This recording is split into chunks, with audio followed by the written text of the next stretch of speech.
Les antivaleurs Mirador, c'est barbant. Les antivaleurs sous les fourches codines de nos chroniqueurs. Emmanuel, on s'intéresse avec vous au calvaire que vivent les Guinéens de l'étranger en ce qui concerne l'obtention du passeport biométrique.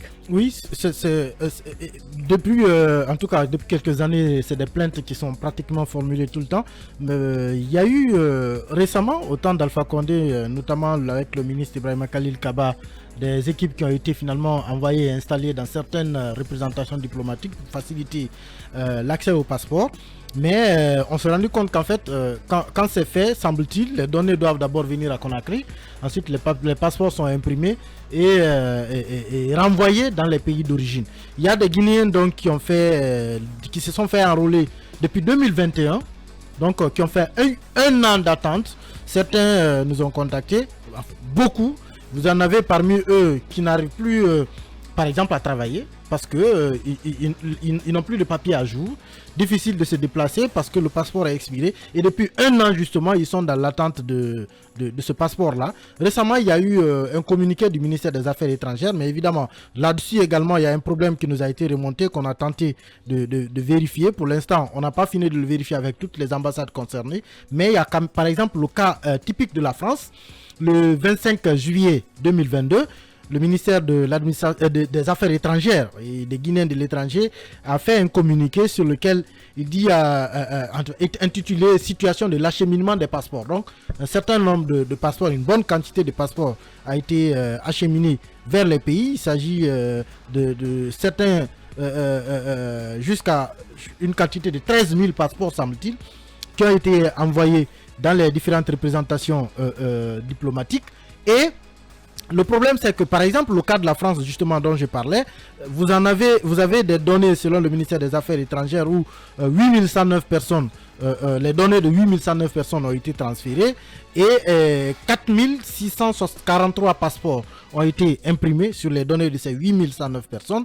Et le ministère dit avoir acheminé les 4643 passeports et c'est clairement mentionné, passeport au ministère, 0. Donc ils n'en ont plus du tout en ce moment. Ils ont acheminé tous les passeports qui ont été imprimés. Sauf que on a lu un communiqué également de l'ambassade de France, de l'ambassade de Guinée en France, Israël et Portugal. C'est la même représentation qui gère les trois pays. Le communiqué numéro 12 qui est sorti le 2 août 2022 qui dit devoir procéder depuis donc le 4 août dernier à la distribution du lot de passeports qu'il a reçu du ministère des Affaires étrangères. Rappelez-vous, le ministère des Affaires étrangères dit avoir envoyé 4643 passeports, mais l'ambassade a annoncé avoir reçu 1496 passeports. Alors, où est le problème? Est-ce que le ministère a dit acheminer une quantité qui n'a pas acheminé, ou alors est-ce que l'ambassade a reçu une quantité qui n'a pas déclarée? Toujours est-il que les deux documents officiels sont là, celui du ministère et celui de l'ambassade. Le ministère dit avoir envoyé plus de 4000, l'ambassade dit avoir reçu moins de 1500 passeports. Et donc vous avez des Guinéens qui ne se retrouvent pas du tout. En attendant d'y voir clair, ce sont nos compatriotes qui continuent de justement, souffrir. Qui ne se retrouvent pas du tout. Uniquement en France. Oui, c'est écrit clairement en France. 4000. Parce que pour chaque pays, c'est déterminé en fait. Il y a Maroc, il y a Angola, mais pour France, 8109 données reçues, 4643 passeports imprimés, 4643 passeports envoyés, 0 passeport disponible au ministère.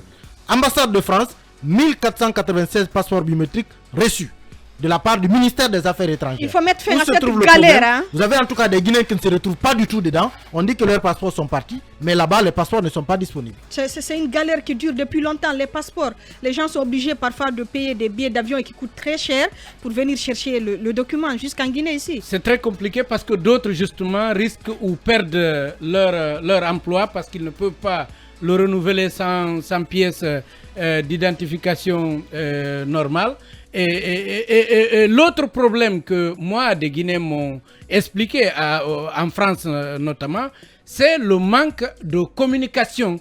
L'ambassade ne communique pas. Il y a un site où on devait venir poser des questions et s'attendre à des réponses. Il n'y a pas de réponse. Vous appelez, il n'y a pas d'explication. Vous n'avez personne. Je pense que même s'ils ont des problèmes, c'est important quand même de permettre aux gens de savoir qu'ils sont obligés soit de venir en Guinée, soit de trouver un autre moyen, ou qu'ils s'attendent à quelque chose que vous êtes en train de faire. Mais faire croire aux gens que vous vous battez pour eux, vous ne communiquez pas, je pense que là aussi, il y a un autre problème. Il y a eu beaucoup d'efforts dans l'établissement des passeports, c'est vrai, mais des problèmes existent. L'autre fois, je rappelais dans Mirador ici, qu'il y a des Guinéens qui sont devenus des apatrides. Parce que dans les pays où ils résident, leurs enfants qui sont nés là ne peuvent pas avoir des documents de ces pays, ni de leur pays, la Guinée.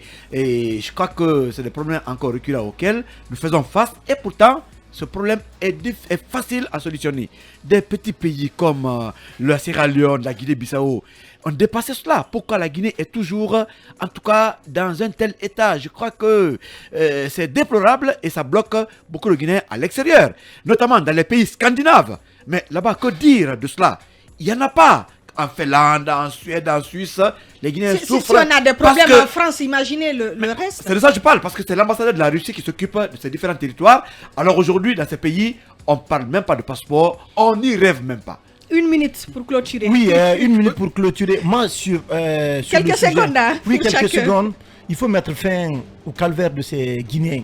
Ce sont, comme vous l'avez dit, ce sont des montants assez importants qui sont payés pour venir jusqu'à Conakry ici pour se retrouver ces documents de voyage. Et a fait ce qui est grave, si vous n'avez pas ces documents, vous ne pouvez même pas voir le travail dans certains pays. Parce qu'il faut avoir un document, il faut avoir un passeport bien établi par les autorités. Et le renouvellement pose assez de problèmes. Et les gens sont obligés parfois d'abandonner tout le travail là-bas pour venir à Conakry. Et quand vous venez, il y a trop de tracasseries, il y a trop de problèmes. Je pense que le ministère de la Sécurité et de la Protection civile doit œuvrer à ce que vraiment le travail... Oui, il faut absolument, parce que la différence de chiffres quand même, cette différence elle est énorme.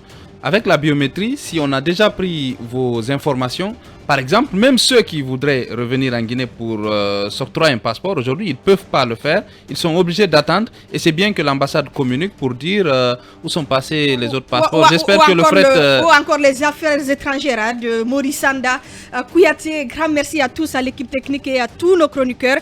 Je vous dis grand merci pour tous vos messages d'admiration. Dès la semaine prochaine, Aboubacar Diallo reprendra la main les samedis. Moi, je vais devoir aller en congé. Je vous dis à bientôt dans Mirador et sur Film FM Guinée. Au revoir.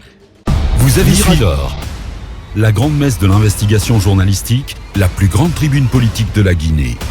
Avec Aboubacar Diallo, Talibé Bari, Mamadou Ouri Diallo, Akoumba Diallo, Kabinet Fofana, Mohamed Kaba, Ibrahima Lincoln Souma, Mamadou Diambaldé.